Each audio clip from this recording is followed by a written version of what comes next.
Because what if the phenomenon is real, but our government spent the last 8 decades learning how to perfectly counterfeit it? What if this historic data dump isn't the answer, but a massive counterintelligence smokescreen, a masterclass in misdirection designed to hide black-budget descendants of MKUltra, the field testing of psychotronic weapons, and a quiet war for the human mind? Because it's just odd that this is running parallel with the investigations into MKUltra, the JFK assassination, and other things. Is it all connected, or is one a distraction from the other? Well, tonight we pull back the official curtain. We aren't looking at the skies to find out what's flying out there. We're looking straight into the mirror of deception to find out exactly who is pulling the strings. And we need to look at Jacques Vallee's Messengers of Deception, because he really laid out how this is happening. It's like prophetic. When you read that book, it's prophetic. So I'm going to break it down. We're going to deep dive it. And by the end of this, you're going to be questioning everything. Not only the release of the files, but the experiencers, who they're propping up, the whistleblowers, where the whistleblowers are coming from, their background. And I'm telling you, it's a hall of mirrors. I don't know if we're going to get to the clear answer by the end of this episode, but we're going to answer some of the questions. And in the process, I'm sorry to say, but you're going to have 1,000 questions when this is over, because it's just a maze of counter-intel ops, men in black, shady individuals, cargo cults, UFO cults, secret societies, all of it. So stick with me. We're pulling the curtain back on everything.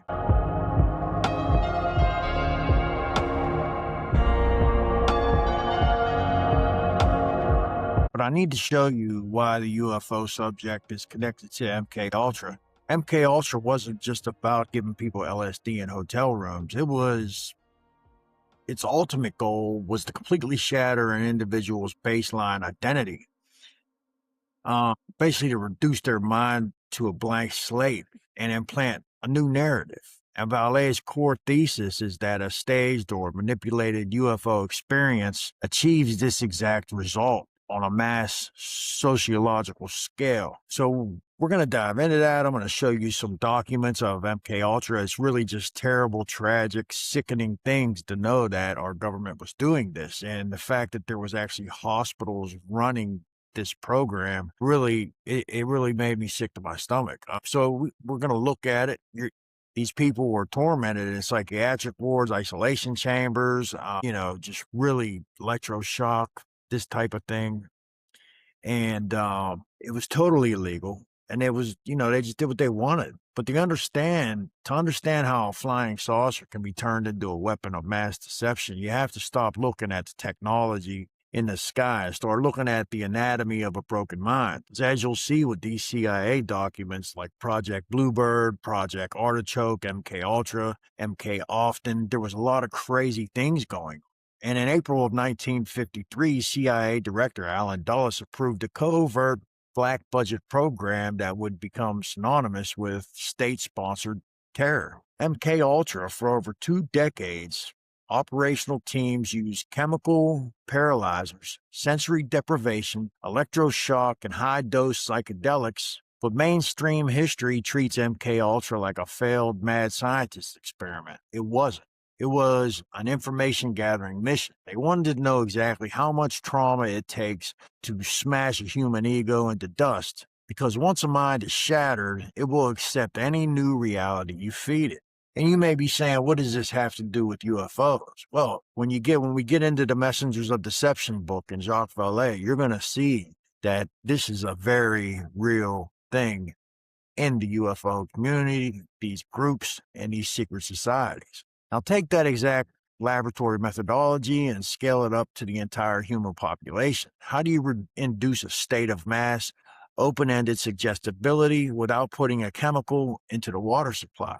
You stage a miracle or a nightmare. This is where the genius of Jacques Vallee's warning becomes terrifyingly clear. Vallee realized that a close encounter, seeing a craft that defies physics or confronting an entity that shouldn't exist, inflicts an instant, acute ontological shock. It is a cognitive sledgehammer. In a fraction of a second, your understanding of science, religion, Personal safety is completely obliterated. You're disoriented, you're terrified, you are, for all intents and purposes, chemically blanked. And the fact that they've done this, and like you hear people like Stephen Greer claiming that, there's my labs. And when Lou Elizondo was questioned about my labs, he didn't deny it. Colonel John Blitz confirmed it. So they do these my labs, right? These military abductions. And the timelines aren't a coincidence. The modern UFO mythos was born in the exact same late 1940s corridors where the CIA was first learning to combine hypnosis, narco-interrogation, and behavior modification. If a clandestine group wanted to deploy a new borderless global ideology or field test psychotronic weapons that project voices and images directly into the human central nervous system, they wouldn't tell you it's a government compliance test. They would mask it inside the ultimate cover story. And what is that, right? And it makes you wonder the fact that this UFO disclosure and this file dump, right, at the same time when the MKUltra investigations and the JFK, what is going on? Because I believe that if they would do it, they would wrap it in a silver disc. They would give it a cosmic voice because they know that if you see a soldier in a uniform, you fight back. But if you think you're looking at God, you kneel. And that's just terrifying thought. The fact that our reality could be being manipulated on a mass scale to the point where it's just a hall of mirrors and we don't know what to believe. The CIA was studying mind control at the exact same time the public became obsessed with flying saucers. Now, is that just a coincidence? It's possible, but it's something, it's a data point that I think we need to look at, right? They were doing things like operational hypnosis. So by 1976, Dr. Jacques Vallee was a man caught between two worlds. By day, a computer scientist mapping the early architecture of the internet, and by night, an astronomer trying to decode the UFO phenomenon. But Vallee was growing restless. While other researchers chased lights in the sky, he realized the real action was happening on the ground. He noticed a pattern. The UFO encounters weren't just random sightings, they were altering human culture, like a thermostat regulating a room, or something was regulating human belief. And he had to find out what. Vallee had to leave the laboratory and step into the fringe. So that's what he did. So Vallee, he began to embed himself within underground groups. He didn't just interview witnesses, he was infiltrating circles that formed after the sightings, right? These UFO groups. And in Europe, he tracked esoteric secret societies, drawing lines between ancient alchemy and modern flying saucers. Vallee began to find himself in rooms with people who claimed to speak for the stars. But the deeper he dug, the less it felt like a cosmic brotherhood, and the more it felt like an architecture of control. It was a group named Human Individual Metamorphosis, or HIM, led by Marshall Applewhite and Bonnie Nettles, and the group that would later become Heaven's Gate. Young, bright-eyed people giving away their possessions, things like this, right? So in America, Vallee tracked a bizarre nomadic group called HIM. They traveled from town to town, recruiting members to abandon their families and prepare for a physical ascension onto a spacecraft. And Vallee attended their secret meetings, watching in real time as normal citizens underwent an ontological shock. The rational minds were being broken down, replaced by total, uncritical obedience. And I never knew that Jacques Vallee actually infiltrated Heaven's Gate. That's just fascinating. But it was the content of the messages that truly terrified Vallee. He expected peace, love, and cosmic harmony. Instead, he found something. Disciples, those who are trying to prepare themselves for entry into the evolutionary level above human, synonymous with the kingdom of God, the kingdom of heaven. We're going to talk to you about the most urgent thing that is on our mind, and what we suspect is the most urgent thing on the minds of those who will connect with us. We'll title this tape Planet Earth About to be Recycled. Your only chance to evacuate is to leave with us. Planet Earth about to be recycled. Your only chance to survive or evacuate is to leave with us. The entities speaking through these human mediums were not preaching democracy. Man, they spoke of like unified global government. They spoke of eliminating political dissent. They spoke of a strict cosmic hierarchy where humans were merely subjects. And let's not forget, these people from Heaven's Gate, they were getting castrated. They were, becoming like asexual, shaving their heads, wearing all the same clothes, just really strange behavior. The investigation took a darker turn when Vallee met this Major Murphy, a retired tactical intelligence officer. Murphy confirmed Vallee's worst fears. The UFO cults were being watched and potentially manipulated by the intelligence agencies. And this is kind of where you get into the MKULTRA, where it kind of blurs, right? And Major Murphy told Vallee, you're looking at the wrong data. You're looking at the sky. Look at the networks. If I want to run a borderless espionage ring, I don't use radios anymore. I start a flying saucer club. People will pass money, documents, and commands across international lines. And if anyone catches them, they'll just say they're communicating with Alpha Centauri. It's the perfect cover. Now, Vallee later said that Major Murphy didn't exist, that he was just his person he made up. But I think Major Murphy existed, in my opinion, but he's saying that it was a persona he created, because of the controversy, but whatever. Vallee realized the terrifying truth. Human PSYOP units had cracked the code of the UAP phenomenon. They saw how easily it broke human psychology.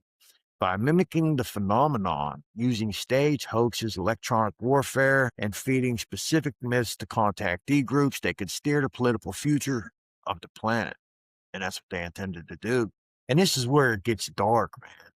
When you really think about it, like, they were really doing this, man. And they're still doing it today, I'm convinced. And I think they're doing it on a global scale. And this is where the blue beam shit comes in. Because Jacques Vallee published his findings in 1979, Messengers of Deception. The UFO research community was outraged. They wanted a story about benevolent space brothers, not a warning about psychological warfare and totalitarian cults, right? So people were pissed about this book coming out. But I got to give it to Vallee, man. He kept it real. Decades later, Vallee's warning reads less like historical research and more like a prophecy when you look around. As institutional trust crumbles and the line between reality and disinformation blurs, we are left to wonder, who are the real messengers of deception? The entities in the sky or the men pulling the strings from the shadows? And you know what I think. And you look at this rollout of disclosure, these files, whistleblowers, the experiencers they seem to be propping up. I'm not pointing any fingers. I'm just saying, I feel like they're running, especially now with the conflicts overseas and this war. Basically, this is World War III, man. Is it possible that they're pushing this now because they want to try to run these operations? Hopefully on foreign soil and not here, but I'm sure they're running these operations here. And then you have the use of cults, secret societies, and these UFO groups, because they're like borderless intelligence networks. Vallee's investigative work into UFO contactee groups revealed bizarre hidden threads connecting fringe cult leaders to intelligence-adjacent figures, occult societies, and political extremist networks. Vallee argues that intelligence agencies look at UFO cults and see incredibly valuable assets. A cult member who believes they are taking orders from an advanced space brother will obey commands that a rational citizen would reject out of hand. And then you got the transnational operations, because these cosmic belief systems cross international borders effortlessly.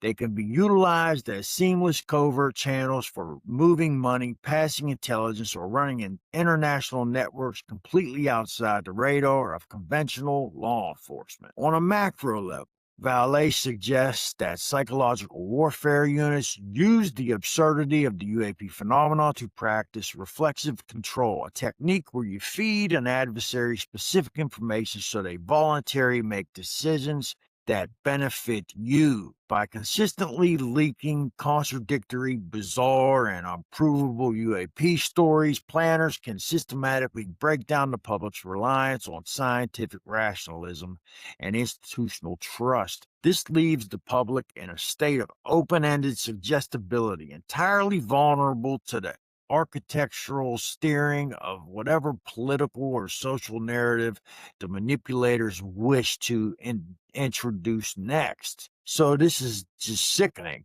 Vallee doesn't necessarily claim that all UAPs are human military hoaxes. Rather, he warns of a terrifying feedback loop. A genuine, deeply baffling non-human anomaly exists, and human intelligence agencies have learned to mimic its behavior and exploit its social aftermath. In his view, the real danger isn't a flying saucer that will land on the White House lawn. It's the human orchestrators are successfully using the promise of those saucers to quietly build a highly compliant, irrational, and authoritarian global society. And this is the dystopia. This is where you get Operation Bluebeam. It's not an actual oh, they're going to stage an alien invasion. They don't have to. They're using the UAP subject, they're using the non-human intelligence subject to run counterintelligence ops on their own population, which is illegal as fuck. And I'm trying to bring this out to you guys, right? Not because I feel like, we need to look at all experiencers with like, a suspecting look or, think that they're just bullshitting us. No, I think some people are actually having real experiences. I think there's real abduction accounts, but it really draws into question what is actually going on, because some of these experiencers, some of these abductees claim that when they're on this craft and they're looking at these insectoids and grays and lizard people, suddenly they see like a CIA agent or an intelligence or a guy in a military uniform. Like, what is that about? There's been cases where aliens came into some woman's living room. She's scared to death. She's freaking out. And then suddenly they turn into soldiers. They look at each other and leave. And like, even if you would report something like that, they're going to look at you like you're crazy. So we really have to ask, are we just being manipulated with the data? Because if this is real and we're all just trying to get to the bottom of it, wouldn't it be really screwed up if we found out that the intelligence community or the CIA or whoever the hell is running the show, the DIA, there's so many alphabet agencies that could possibly be involved in this, that they're using this to their benefit. They're using it as a way of control, as a way of, to discredit and to hide technologies. And it really makes you wonder what they were actually doing at Skinwalker Ranch, because now you got to kind of look at everything with a suspecting eye and question it, because it's just strange, man. And Terence McKenna said it best. Terence McKenna, he was this great philosopher. He did a lot of psychedelics, man, hung out in the woods, and he was saying it's going to get so weird that people are going to have to start talking about how weird it is. And then you have the actual testing of psychotronic weapons and electronic warfare, right? And these are technologies that they have. And this is where we're getting into it's starting to blur into the MKUltra, MK often field of the subject, right? Because believe this, the UFO subject and that subject are closely linked, right? Because Vallee explores a highly disturbing possibility that a portion of celebrated alien abduction or close encounter cases are actually terrestrial field tests of psychotronic weapons, technologies designed to interact with the human nervous system. He suggests that clandestine groups use microwave auditory effects, localized electromagnetic fields, and chemical agents to induce altered states of consciousness, memory gaps, and vivid hallucinations in unsuspecting targets. So in the intelligence and psyop messengers of deception, Jacques Vallee shifts from the question, are UFOs real, to a much more practical, grounded inquiry. Who's exploiting the fact that people believe they are real? And Vallee argues that human intelligence agencies long ago realized that the UAP phenomenon is the ultimate psychological warfare tool. Whether the core phenomenon is genuinely non-human or not, human clandestine groups have actively co-opted, simulated, and weaponized UFOs for social engineering purposes. And then we have the major Murphy epiphany. For this entire line of reasoning was Vallee's real-world encounter in 1976 with a retired high-ranking tactical intelligence official whom he gave the pseudonym Major Murphy. And Murphy handed Vallee a fundamental rule of espionage that completely changed how Vallee analyzed UAP data. In mainstream intelligence, 95% of the information you gather is free, public, and mostly useless. The real game is the other 5%, the bizarre contradictions, the anomalies that don't fit the official narrative. That is what you pay a high price for because that is where the real operations are hidden. Murphy pointed out that while civilian researchers were wasting decades arguing over grainy photos and soil samples, intelligence agencies were intensely focused on the sociological fallout. If you can control what a population believes about the ultimate nature of reality, you can bypass their loyalty to their own governments, religions, and rational frameworks. That's crazy. The four PSYOP tactics outlined by Vallee detail several highly specific ways intelligence agencies manipulate the UAP narrative. 1. The garbage can. Cover story. The most basic use of UFO myth is as a convenient deception mechanism for classified military technology. A civilian or foreign adversary witnesses a highly advanced experimental aerospace platform such as early stealth aircraft, electronic countermeasure drones, or psychological warfare tech. The intelligence community has a prepackaged narrative ready to deploy by subtly feeding the "it's an alien spaceship" storyline to the public. The military achieves two goals at once. It keeps the actual terrestrial technology strictly classified. It completely discredits the witnesses. Anyone who reports seeing the technology is immediately lumped into the cultural category of a UFO nutcase, neutralizing their credibility. And then you have the actual testing of psychotronic weapons and electronic warfare, right? And these are technologies that they have. And this is where we're getting into it's starting to blur into the MKUltra, MK often field of the subject, right? Because believe this, the UFO subject and that subject are closely linked, right? Because Vallee explored the highly disturbing possibility that a portion of celebrated alien abduction or close encounter cases are actually terrestrial field tests of psychotronic weapons, technologies designed to interact with the human nervous system. He suggests that clandestine groups use microwave auditory effects, localized electromagnetic fields, and chemical agents to induce altered states of consciousness, memory gaps, and vivid hallucinations in unsuspecting targets. One of the crazy things that I want to point out is that synchronicity that Jacques Vallee had with the random taxi driver who signed the receipt, Melchizedek, at the same time that he was researching the Melchizedek order, is really similar to one of the synchronicities I experienced that I didn't really share previously. And I was looking into, as always, the UFO phenomenon, but also secret societies. And I was running into these books by Joseph P. Farrell about these breakaway civilizations. And I was in this process of this research, not just Joseph P. Farrell, but also Richard Dolan and his idea of these breakaway civilizations. And I was also kind of looking into the origins of intelligence agencies and secret societies in general, the Illuminati, you guys know the trope.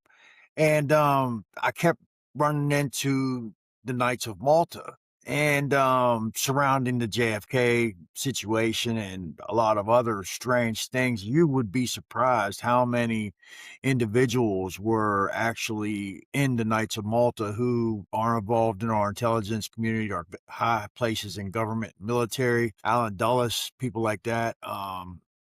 These people were involved with the Knights of Malta.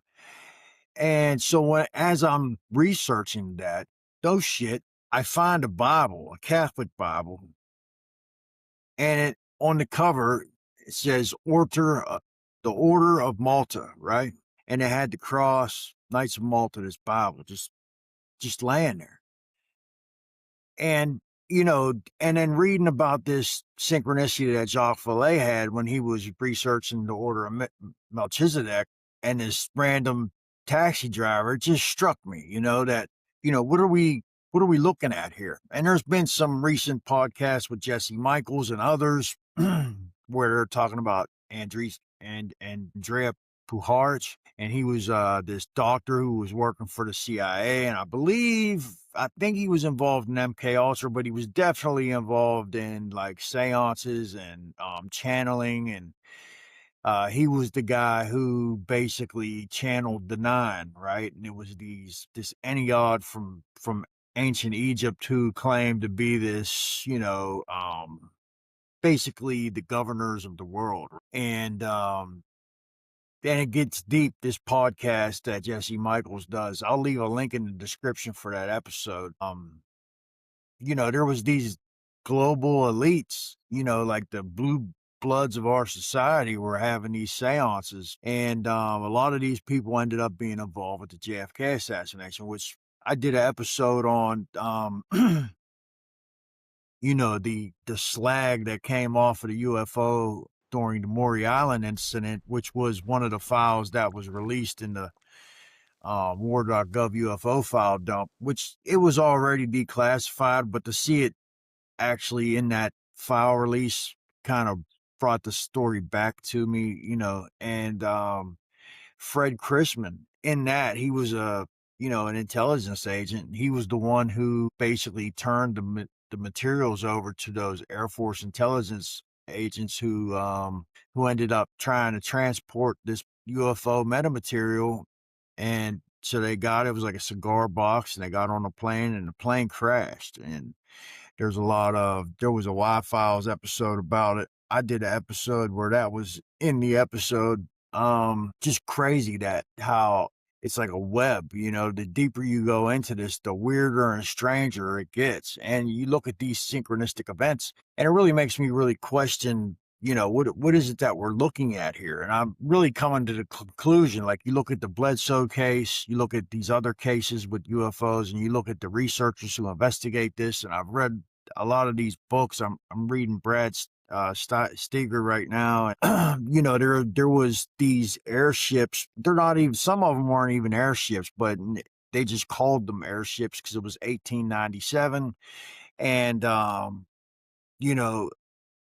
it was a governor of Harrisburg, Arkansas, right? And, he sees this craft land, and he goes out and he meets a man that looked just, human. And he asks him, how do you get this thing to fly? He's just shocked. This craft, it was a cylinder shaped metallic craft, right? And the guy gets out and he says, claims that he mastered the art of manipulation of gravity, and that he just needed some lubricant and some other things, a cold chisel. And this senator from Harrisburg, Arkansas, I don't know if I said governor, but he was a senator from Harrisburg, Arkansas. This is a story that was actually in a newspaper. He goes, gets him the stuff, and the guy, he says, "Where are you from?" And he says, "I'm from everywhere, but I'm headed to Greece." And he gets in the ship and it flies away. And there was, during this time in 1897, this was a huge flap. They were seeing these airships everywhere. So and then you think about the abductee accounts where people claim that they're taken to these either underground bases, or in the craft itself, they see not only alien beings, but they see human beings, right? And you see it repeatedly in these abduction cases where the people are, and then you see like interviews with Lou Elizondo where they're talking about my labs, and he didn't even push back on it. And then Colonel John Blitch did an interview with Ross Coulthart on News Nation. I may include a clip, I may not, but you can go to News Nation and Ross Coulthart and look up Colonel John Blitch and watch that interview. And he basically says, that he had an officer who was high up in NATO, who had the highest top secret clearance. I think it was cosmic at the time. I believe he's talking about Robert Dean, that he asked him, is this true? Or are we, assisting non-human intelligences to do these abductions? And I believe it was Robert Dean, but he didn't specify who it was, just that it was a high-level official who had top-secret clearance at NATO. So I think that's Robert Dean said, yeah, that this is what we're doing. So the My Lab thing is real, that we are actually military are assisting these beings in abductions. So it brings me back to, look, what are we looking at here? And I believe it's a phenomenon, right? Not a phenomenon. Like a phenomenon is one thing. A phenomena is plural. It's a multitude of things. And I think that's what we're seeing here. It's a multitude of things. I think there is part of our civilization that is broken away, that is siphoning off huge amounts of taxpayer money into these black budget programs, private contractors, and I think that they have cracked anti-gravitic technologies. They've cracked a lot of things with the help of non-human intelligence, and that they've kind of left us behind. And that I believe there is these underground bases. I believe that they do these probably do experiment with hybridization and DNA type of manipulation, things of this nature, and that there's this symbiotic relationship between um, the elites and non-human intelligence. But how far does it go? Get dark, like, the things that are being talked about in the Epstein files? Is it dark like that, or not quite that nefarious? Because I feel like, look, just people in general would have an aversion to serving up their fellow man on a platter to non-human intelligence. But hey, I mean, you look at the things that happened in World War II, and you know, I guess I guess people can get that twisted. But Richard Dolan, he really went into this idea of the breakaway civilization. I believe he might have been the one to coin the term breakaway civilization. So this is not a new concept that I'm telling you guys, but it is. I'm definitely putting a new aspect on it where I think there may be and there was a guy in my comment section who pointed me to NIMSA, and it's a gentleman who was researching this airship UFO sightings. It was a huge wave in the late 1800s, and he actually wrote a book about it and did a slide presentation. And he was involved with Air Force OSI, and he talks about that he believed that there was this breakaway civilization of these German Europeans who had um, pretty much had the technology to fly before the Wright brothers. And wouldn't you just think that that would be the case, right? Because I think that they develop technologies in secret because they want to be the ones to capitalize on it, right? That's just the natural process of things, I would think, So, is it that far-fetched to think that, yeah, maybe there was some global elites who had cracked flight before the Wright brothers? And would it be that surprising to think that today that they already have AI that's sentient, that's cognitive, that's able to predict future events? That's some of the things that Matthew Brown has said. Is it too far of a leap to conclude that there's a breakaway civilization that has cracked anti-gravity and possibly space travel? It's well known that the Navy had its own space program. There was NASA, which was the public-facing space program, and then there was the Navy, which was the secretive space program. And this is real. Like, you can go look it up. I'm not spitting conspiracy theory here, but the world becomes a really crazy place when the conspiracy theories start coming true. And you just see and then you see the predictions of people like Chris Bledsoe coming true in real time also. You have to really start questioning what if the framework that we use to view reality, if that's not cracking at the seams right now. Concerning the whole secret society idea in this breakaway civilization, Tom DeLong, who had contacts with the now missing General Major William Neal McCaslin, and he had pretty much assembled this team of advisors and started To the Stars Academy. And this was supposed to be the big disclosure moment for the world about UFOs, right? And so him and Peter Levenda have been working on a lot of books, and I guess they're working on some movies and stuff as well. But Peter Levenda and Tom, they wrote this book called Secret Machines, right?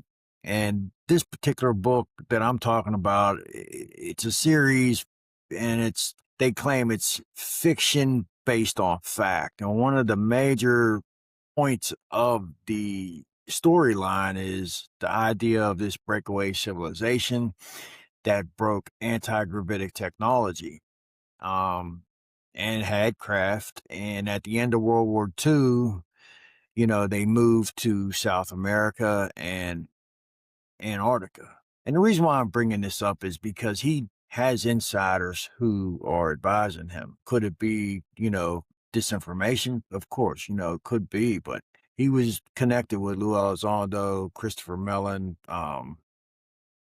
people from Skunk Works, and Major General William Neal McCaslin.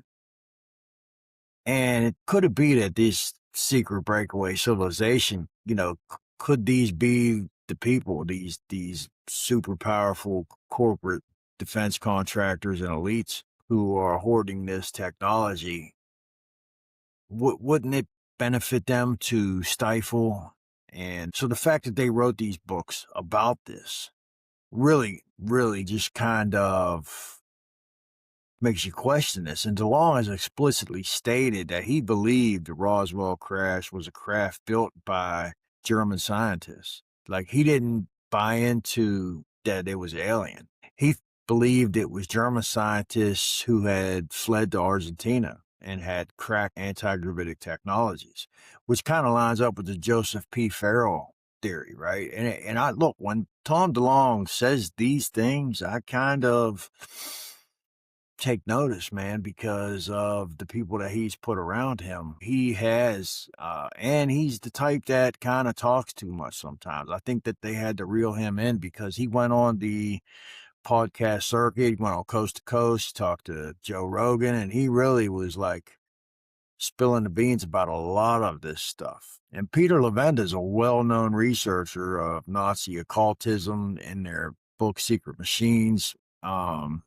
They explore how post-war grad lines, how they escaped from Germany at the end of World War II. And, some people claim that the Catholic Church actually assisted them. I don't really know that much about the history of that, but that was essentially the beginning of this breakaway civilization.